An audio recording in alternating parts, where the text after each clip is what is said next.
Welcome to समक्ष academy. आप सभी का समक्ष एकेडमी में स्वागत है। जैसा कि हमारे आर्टिकल नंबर 31 तक यहाँ पर हमारा कंप्लीट हो चुका है। फंडामेंटल राइट का आज हम आर्टिकल नंबर 32 यहाँ पर कंप्लीट करेंगे। कंपटीशन के पॉइंट ऑफ व्यू से बहुत ही इम्पोर्टेंट है, क्योंकि 12 से लेकर 35 तक जो भी आर्टिकल दिए गए उन सभी आर्टिकलों में 32 आर्टिकल है वो बहुत इम्पोर्टेंट मायने रखता है, क्योंकि भारत में जितने भी नागरिक निवास करते हैं उनके अधिकारों का अगर हनन होता है या फिर उनके अधिकारों को साइड में रख दिया जाता है और कोई कार्य किया जाता है तो उन अधिकारों की रक्षा कौन करेगा, इसके बारे में बेसिकली यहाँ पर इस आर्टिकल में बताया गया है। उसके लिए किस व्यक्ति को या किस संस्था को किसको पावर दी गई है कि जो मौलिक अधिकार है उनका हनन होगा तो कौन रिस्पॉन्सिबिलिटी लेगा या उनकी कौन रक्षा करेगा, इसके बारे में बेसिकली बताया गया। चलिए लेट्स स्टार्ट करते हैं आर्टिकल नंबर 32।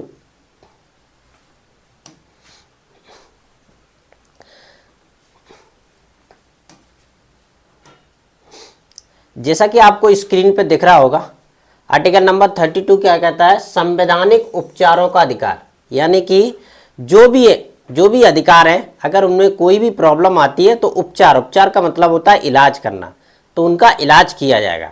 ठीक है, सब देख लेते हैं हम। मौलिक अधिकारों का संरक्षण, यानी कि किसके मौलिक अधिकारों की यहाँ पर बात हो रही है?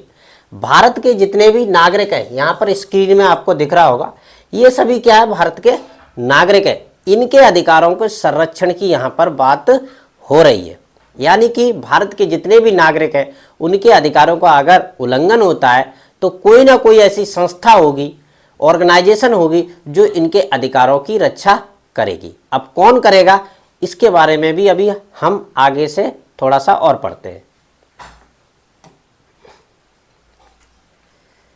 यह अनुच्छेद नागरिकों को उनके मौलिक अधिकारों का उल्लंघन होने पर सर्वोच्च न्यायालय में याचिका दायर करने का अधिकार देता है। यानी कि आर्टिकल नंबर 32 क्या कहता है कि भारत के जितने भी नागरिक हैं उनके किसी भी मौलिक अधिकार का अलग उल्लंघन होता है तो आर्टिकल नंबर 32 के अकॉर्डिंग और आर्टिकल नंबर 226 के अकॉर्डिंग 32 के अकॉर्डिंग आप सुप्रीम कोर्ट जा सकते हैं। जैसा कि आपको दिख रहा होगा स्क्रीन पे, ये हमारा सुप्रीम कोर्ट है। कहाँ पर है? दिल्ली में अभी एट ए प्रेजेंट टाइम स्थित है। वो आर्टिकल नंबर 226 के अकॉर्डिंग आप हाई कोर्ट भी जा सकते हैं। और हाई कोर्ट में कहाँ पर भी, जिस राज्य से आप बिलोंग करते हैं उस राज्य में आपका कोई ना कोई एक हाई कोर्ट होगा। प्रत्येक राज्य का एक हाई कोर्ट है, वहाँ पर आप जा सकते हैं अगर आपके मौलिक अधिकारों का उल्लंघन होता है तो। अगर आपके मौलिक अधिकारों का उल्लंघन होता है तो क्या है, सुप्रीम कोर्ट में इसमें क्या करेगा? ऐसा कुछ संविधान में प्रावधान होना चाहिए ना। मान लीजिए उनकी सुनवाई करेगा तो वो डिसीजन क्या लेगा? इसके लिए संविधान में 5 प्रकार की रिट बताई गई है। 5 प्रकार की रिट बताई गई, उनके अकॉर्डिंग आपके जो संवैधानिक अधिकार है, मौलिक अधिकार है, उनका क्या उपचार किया जाएगा, यानी कि उनके संबंधित जो भी डिसीजन उन 5 रिटों के अकॉर्डिंग आपके अधिकारों की सुरक्षा की जाएगी और आपको पर्टिकुलर वो अधिकार दिए जाएंगे। अब और जो रिट है कौन कौन सी है उसके बारे में हम आगे डिस्कशन करते हैं। चलिए स्टार्ट करते हैं।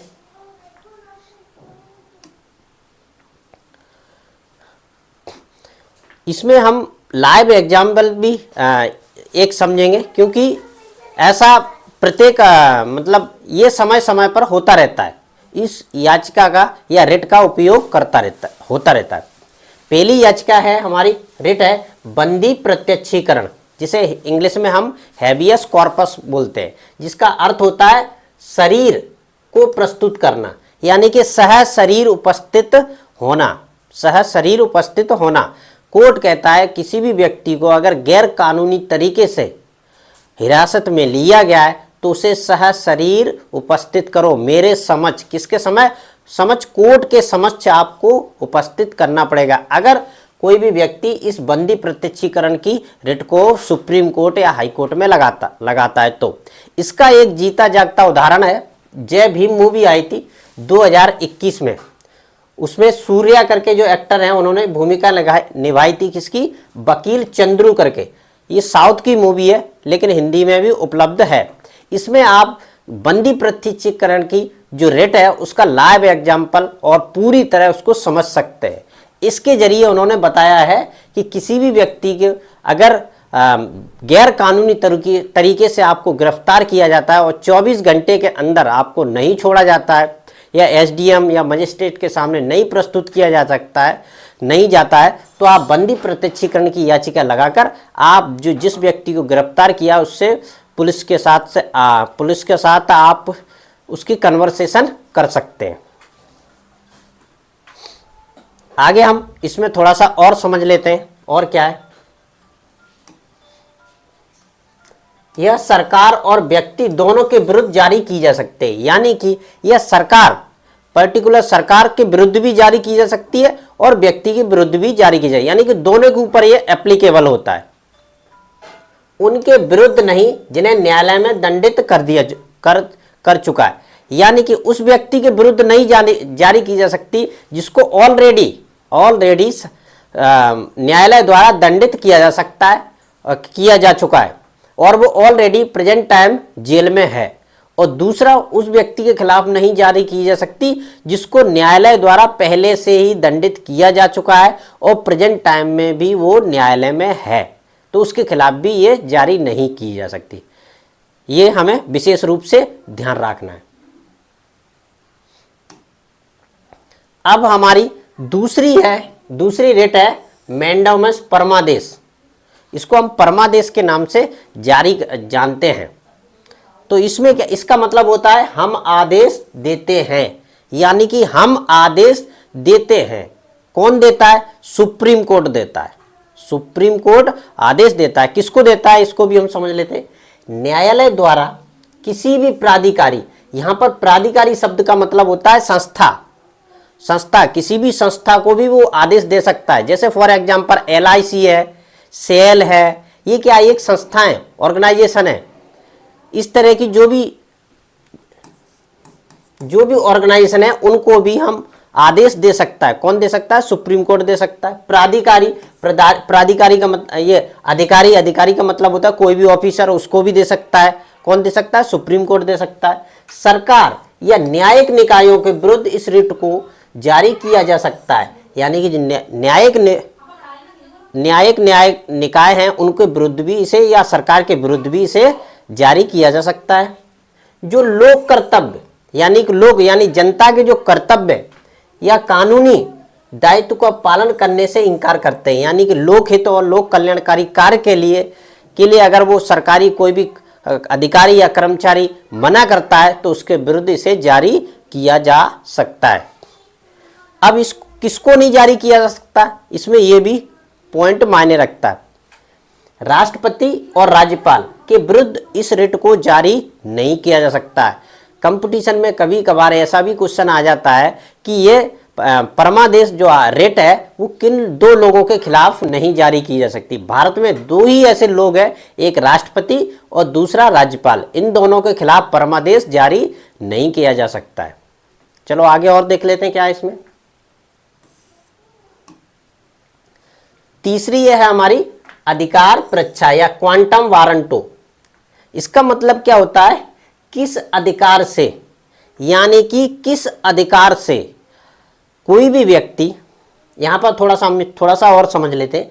किसी व्यक्ति से यह पूछने के लिए वह सार्वजनिक पद पर किस अधिकार से कार्य कर रहा है, यानी कि कोई भी व्यक्ति जो कि सार्वजनिक पद या सरकारी पद पर कार्य कर रहा है उसके आप पूछ सकते हैं आप किस अधिकार के तहत आप इस पद पर कार्य कर रहे हैं। जैसे कि फॉर एग्जांपल कोई हम मान लीजिए ट्रेन में जा रहे हैं तो टीटी है, मान लो टिकट पूछता है आपसे, तो उसका अधिकार है, उसके अधिकार क्षेत्र में आता है कि आपसे जांच पड़ताल कर सके, आपसे पूछ सके कि आपने टिकट लिया है पर्टिकुलर। लेकिन उसी जगह अगर कोई पुलिसमैन है या गार्ड है वो आपसे नहीं पूछ सकता, उसके पास अधिकार नहीं है।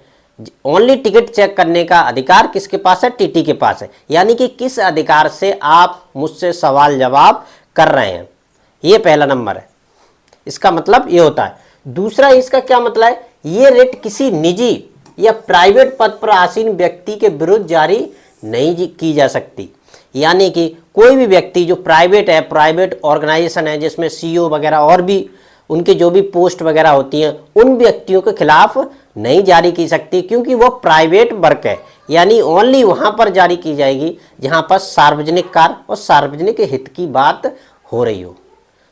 तीसरे नंबर की यहां पर रेट कंप्लीट हो चुकी है। चौथा नंबर देखते हैं। चौथा नंबर है उत्प्रेषण। उत्प्रेषण मांग लेना। मांग लेने का यहां पर क्या मतलब है, इसके थोड़ा सा हम और समझते हैं। उच्चतम न्यायालय यानी कि सुप्रीम कोर्ट किसी निचली, यानी कि सुप्रीम कोर्ट किससे, निचली अदालत यानी कि लोअर कोर्ट की यहां पर बात हो रही है, निचली अदालत से किसी मामले को सुनवाई के लिए अपने पास मंगा सकता है। इसका मतलब हुआ सुप्रीम कोर्ट दिल्ली में जो है एट ए प्रेजेंट टाइम किसी भी निचली अदालत या निचली अदालत है, उन वहाँ पर किसी भी मामले की सुनवाई चल रही है तो वो अपने पास डायरेक्ट उसको मंगा सकता है, उसके पास ये पावर है। दूसरा क्या है यहाँ पर, साथ ही यह भी बताया गया है कि सर्टियोरी हमेशा निचली अदालतों के खिलाफ उपलब्ध होता है। यानी कि उत्प्रेषण जो रेट है, जो उन सुप्रीम कोर्ट से निचली अदालतें हैं उन्हीं के खिलाफ हमेशा ये यूज होता है। आगे भी देखते हैं और क्या है इसमें। इसमें थोड़ा सा और हम समझने की कोशिश करें। ना कि बराबर या उच्चतर अदालतों के खिलाफ, यानी कि सुप्रीम कोर्ट से अगर कोई ऊपरी अदालत है, क्या सुप्रीम कोर्ट से ऊंची कोई अदालत है, नहीं है, तो उसके खिलाफ भी यह यूज नहीं होगा।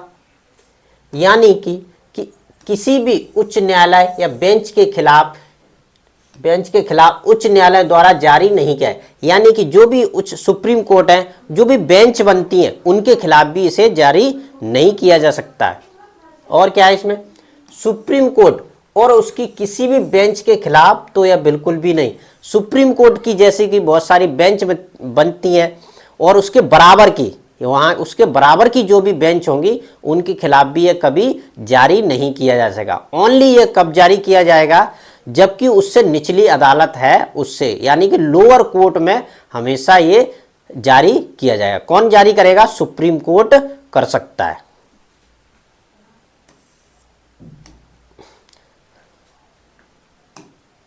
अब पांचवी ये रेट है प्रोहिबिशन, प्रतिषेध, मना कर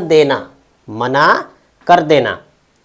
निचली अदालत या प्राधिकरण मैंने बता दिया है पहले, प्राधिकरण का क्या मतलब होता है, संस्था या कोई ऑर्गेनाइजेशन को उसके अधिकार क्षेत्र से बाहर जाने से रोकने के लिए। यानी कि निचली अदालत में अगर कोई ऐसा मुकदमा चल रहा है जो उसके दायरे में नहीं आता, लेकिन फिर भी सुनवाई वो कर रहा है, तो सुप्रीम कोर्ट उसे रोक सकता है कि ये तुम्हारे दायरे में नहीं है, इसको आप वहीं पर रोक दो, यानी मना कर दो, वहीं पर रुक जाओ। दूसरा पॉइंट क्या है, उच्चतम न्यायालय किसी निचली अदालत को किसी मामले की सुनवाई करने से मना कर सकता है। यानी कि अगर कोई भी केस है लोअर कोर्ट में चल रहा है और आप कहें डायरेक्ट सुप्रीम कोर्ट में चलाना चाहें, तो सुप्रीम कोर्ट उससे मना कर सकता है, बोला कि अभी नहीं मैं सुनूंगा, बाद में इसमें जो भी सुनवाई करूंगा वो सुन सकता है, लेकिन डायरेक्ट नहीं किसी भी तरह से। यानी कि निचली अदालतें उनके ही लिए ही ये जारी होता है। अब इसमें अनुच्छेद 32 का कुछ ना कुछ महत्व है, क्योंकि संविधान में इसे विशेष दर्जा दिया गया है। अब अनुच्छेद 32 का महत्व क्या है, इसको भी हम थोड़ा सा समझ लेते हैं। पहला है मौलिक अधिकारों की गारंटी। क्या कहता है अनुच्छेद 32, नागरिकों को उनके मौलिक अधिकारों के उल्लंघन की स्थिति में न्याय प्राप्त करने के एक प्रभावी साधन प्रदान करता है। यानी कि आपके कोई भी मौलिक अधिकार है, उसकी उल्लंघन होते हैं, तो आप उस अनुच्छेद 32 का उपयोग करके आप न्याय प्राप्त कर सकते हैं। और ऐसा नहीं है कि आपका मौलिक अधिकार हनन हो रहा है तो आप एक लोअर मान लीजिए थाने में जाएं या पंचायत में जाएं, ऐसा नहीं है। आप अनुच्छेद 32 का उपयोग करते हुए डायरेक्ट सुप्रीम कोर्ट और हाई कोर्ट भी जा सकते हैं। इसका पावर यह देता है। इसका पहला इंपॉर्टेंस ये है, यह सुनिश्चित करता है कि किसी भी नागरिक को उसके मौलिक अधिकारों से वंचित नहीं किया है। यानी कि दूसरा अधिकार ये क्या है, भारत के जितने भी नागरिक हैं, किसी भी व्यक्ति का अगर नागरिकों उसके मौलिक अधिकार का हनन होता है तो उसके अधिकारों से उसे वंचित नहीं किया है। ऐसा नहीं है आपके जो अधिकार है उसे हटा दिया, बोला हाँ ठीक है चलो हो गया तुम्हारा, ऐसा नहीं है। आपका अगर किसी भी अधिकार का उल्लंघन हो रहा है जो मौलिक अधिकार की कैटेगरी में आता है तो आपको ये पावर दिया गया है कि आप आर्टिकल 32 के तहत, आर्टिकल 226 के तहत आप सुप्रीम कोर्ट और हाई कोर्ट में डायरेक्ट याचिका लगा सकते हैं और वहां पर आपकी सुनवाई होगी। यह मौलिक अधिकारों की पर्टिकुलर गारंटी देता है। पहला इसका इंपॉर्टेंस हो गया। दूसरा इंपॉर्टेंस क्या है इसका, सीधे सुप्रीम कोर्ट जाने का अधिकार। यानी कि अनुच्छेद 32 के तहत नागरिक सीधे सुप्रीम कोर्ट याचिका दायर कर सकते हैं। मैंने पिछले भी कहा है कि अनुच्छेद 32 का उपयोग करते हुए भारत के जितने भी नागरिक हैं सीधे सुप्रीम कोर्ट जा सकते हैं। ऐसा नहीं है कि आप लोअर कोर्ट में जाएं, फिर हाई कोर्ट में जाएं, फिर सुप्रीम कोर्ट में जाएं, ऐसा नहीं है। आप डायरेक्ट भी, आपके अधिकारों का अगर हनन हो रहा है तो आप डायरेक्ट भी वहां पर सुनवाई कर सकते हैं। यह मौलिक अधिकारों की रक्षा के लिए सरल और त्वरित न्याय प्रक्रिया सुनिश्चित करता है। यानी कि आपका अगर मौलिक अधिकार की हनन हो रहा है तो आपके मौलिक अधिकारों की तुरंत सुनवाई होगी। ऐसा नहीं है टालम टोल कर दिया जाए, और बिल्कुल सरल तरीके से, और आपकी जो प्रक्रिया होगी वो सुनिश्चित की जाती है कि आपकी तुरंत सुनवाई चल रही है। आपका जो भी अधिकार होगा उसके आपको इधर से टालम टोल नहीं किया जाएगा। यानी सुप्रीम कोर्ट जाने का सीधा ये रास्ता बता देती है। तीसरा इसका इंपॉर्टेंट है, रिट जारी करने की शक्ति। यह सर्वोच्च न्यायालय को 5 प्रकार के रिट, बंदी प्रत्यक्षीकरण जो कि मैं पहले बता चुका हूं, परमादेश, निषेध, अधिकार परीक्षा और उत्प्रेषण जारी करने की शक्ति देता है।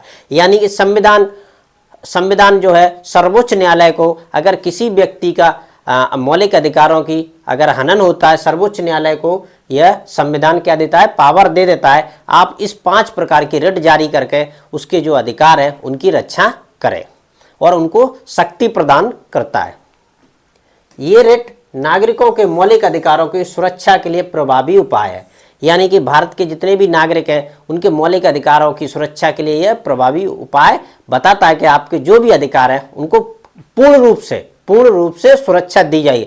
ऐसा नहीं है कि आपके जो अधिकार हैं उनको हटा दिया जाएगा, ऐसा नहीं है। यानी कि एक पावर देता है कि आपके जो अधिकार हैं बहुत ही वैल्यूएबल है।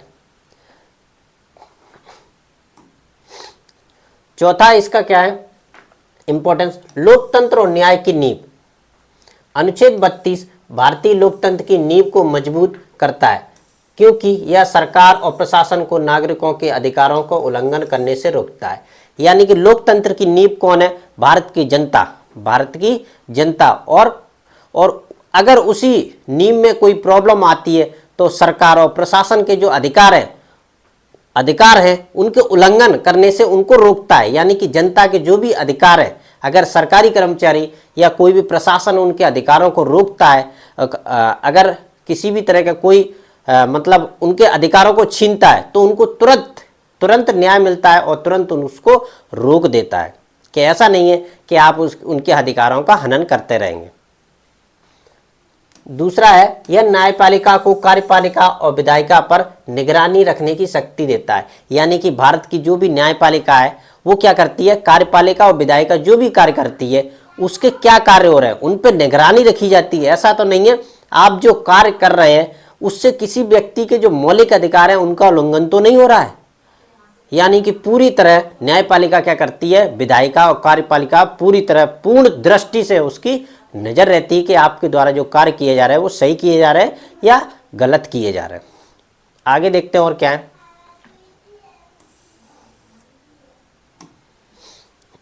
पांचवा पॉइंट है संविधान का हृदय और आत्मा। Doctor B R. अम्बेडकर ने अनुच्छेद 32 को संविधान का हृदय और आत्मा कहा था। यानी कि डॉक्टर बी.आर. अम्बेडकर ने अनुच्छेद 32 को संविधान का हृदय और आत्मा कहा है। ये हमें और आपको सभी को मालूम है। यह संविधान की आत्मा को बनाए रखने और न्याय सुनिश्चित करने के लिए महत्वपूर्ण भूमिका निभाता है। यानी कि संविधान क्या करता है, अगर आर्टिकल 32 का अगर नहीं होता तो मौलिक अधिकारों का कोई मतलब नहीं रहता है, क्योंकि जो भी अधिकार है उनको कोई ना कोई बचाने वाला या फिर उसको संरक्षण देने वाला होना जरूरी है। भले ही अगर ऐसा यहाँ पर आर्टिकल 32 नहीं दिया रहता तो उन मौलिक अधिकारों का कोई मीन्स नहीं रह जाता, बस अधिकार बन के रह जाता है, लेकिन देने वाला कोई नहीं था, तो कोई मतलब नहीं है ऐसे अधिकारों का, ये रह जाता। इसलिए आर्टिकल उन्होंने क्या कहा है, संविधान का हृदय और आत्मा क्या है, यानी कि अधिकार जो दिए गए हैं वो पर्टिकुलर रियल लाइफ में भी आपको मिलेंगे। इसीलिए उन्होंने कहा है संविधान के हृदय और आत्मा कहा है इस दोनों को। छठवां पॉइंट है सामाजिक न्याय को बढ़ावा देना, यानी कि यह अनुच्छेद समाज के कमजोर और वंचित वर्गों को अधिकार दिलाने में मदद करता है। यानी कि भारत में जितने भी समाज में कमजोर और वंचित वर्ग है उन सभी को यह क्या करता है, उनके अधिकार दिलाने में मदद करता है, क्योंकि गरीब व्यक्ति रहता है उसी के अधिकारों का ज़्यादातर हनन होता है। अमीर व्यक्तियों के ऐसे अधिकारों का हनन नहीं होता, क्योंकि उनके पास पैसे का पावर रहता है। आज की डेट में पैसा बहुत मायने रखता है और उसका बहुत पावरफुल यूज किया जा रहा है। यह न्याय के सिद्धांतों को समाज के सभी वर्गों तक पहुंचाने का माध्यम है। जो भी न्याय का सिद्धांत है, न्याय का सिद्धांत क्या कहता है कि जो भी मैं न्याय दे रहा हूं वो सभी तक पहुंचे, चाहे गरीब हो, चाहे अमीर हो, चाहे मध्यम वर्ग हो। यानी कि समाज के जितने भी वर्ग है, समाज में जितने भी वर्ग निवास करते हैं उन सभी तक न्याय मिले। ऐसा नहीं है गरीब को न्याय ना मिले और अमीर को मिल जाए। यानी कि सभी को एक्यूरेट, जो भी व्यक्ति भारत में निवास करता है वो सभी को यहाँ पर न्याय मिले, यानी कि सामाजिक न्याय की बात करता है। क्योंकि अगर आपको अधिकार दिए गए, अगर आपके अधिकारों का हनन होता है और कोई उन्हें दिलवाने वाले ना हो तो वो कोई मतलब नहीं है, वो तो बेकारी अधिकार हो जाते हैं।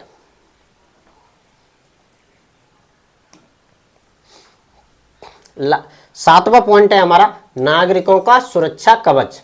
अनुच्छेद 32 सरकार और अधिकारियों द्वारा किसी भी तरह के उत्पीड़न या अनुचित कार्रवाई के खिलाफ नागरिकों की सुरक्षा करता है। यानी कि सरकार और अधिकारी किसी भी व्यक्ति का उत्पीड़न करते हैं और किसी भी तरह करते हैं तो उनके खिलाफ नागरिकों की जो सुरक्षा रहती है उसको अनुचित तरीके से करते हैं तो उनकी क्या सुरक्षा कवच प्रदान करता है कि आप भारत के जितने भी नागरिक हैं, अगर उनका गलत तरीके से उनके अधिकारों का हनन हो रहा है तो उन्हें कौन सुप्रीम कोर्ट आर्टिकल 32 का उपयोग करते हुए उसको सुरक्षा कवच प्रदान करेगा। यह शक्ति संतुलन बनाए रखने में मदद करता है। यानी कि यह शक्ति सरकार बैलेंस करके इसको चलेगी। न्यायपालिका और कार्यपालिका और विधायिका ये सभी क्या बैलेंस बनाने में काम करेंगे। ऐसा नहीं है एक पाला इधर चला जाए एक इधर चला जाए, ऐसा नहीं होना चाहिए। यानी कि भारत के जितने भी नागरिक हैं उनके जो मौलिक अधिकार हैं, अगर उनमें क्या संतुलन बना रहेगा तो आगे न्यायपालिका पर सभी लोगों का, भारत के जितने भी लोग हैं सबका विश्वास बना रहेगा और आगे प्रोग्रेस की राह पर चलते रहेंगे। लास्ट में हमारा आता है निष्कर्ष क्या कहता है हमारा,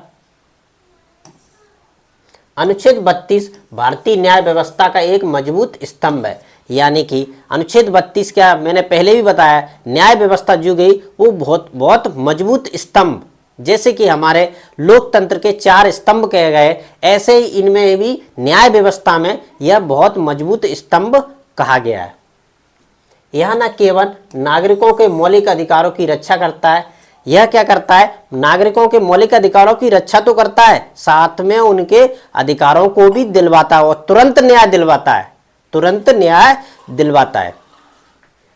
बल्कि यह भी सुनिश्चित करता है कि कोई भी व्यक्ति कानून से ऊपर ना हो। यानी कि यह भी सुनिश्चित करता है कि कानून से ऊपर कोई भी व्यक्ति नहीं है, ना सरकार है ना और कोई ऐसा कोई ऑफिसर वगैरह कोई भी नहीं। कानून की नज़र में सब बराबर हैं और कानून की नज़र में ही, कानून से ऊपर कोई भी नहीं है। चाहे चाहे ए व्यक्ति हो, चाहे बी हो, चाहे सी हो, सब इक्वल हैं कानून की नज़र में, सब बराबर है और कानून से ऊपर कोई भी नहीं है।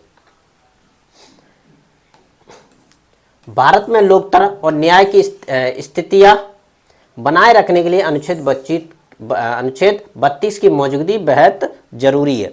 यानी कि भारत में न्याय व्यवस्था और लोकतंत्र को बनाए रखने के लिए अनुच्छेद 32 का होना बहुत जरूरी है, क्योंकि जो भी हमें 12 से लेकर 35 तक जो भी हमारे फंडामेंटल राइट है, जो भी अधिकार दिए गए, अगर उन अधिकारों का अगर हनन होता है सरकार के द्वारा या किसी इंडिविजुअल व्यक्ति के द्वारा, तो उनकी सुनवाई कौन करेगा। इसके लिए अनुच्छेद 32 बना है, जो कि 5 प्रकार की रिट जारी करता है और डायरेक्ट आपके जो अधिकार हैं उनके खिलाफ अगर किसी भी तरह का कोई हनन हुआ है तो उनके खिलाफ उसकी सुनवाई तुरंत करता है। बेसिकली इसका निष्कर्ष के अकॉर्डिंग हम यहाँ पर पहुँचते हैं।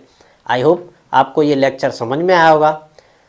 वीडियो को लाइक करें और शेयर करें और चैनल को सब्सक्राइब करें। इसी तरह के आपको वीडियो पर्टिकुलर आपको अनुच्छेद बाय अनुच्छेद मिलते रहेंगे।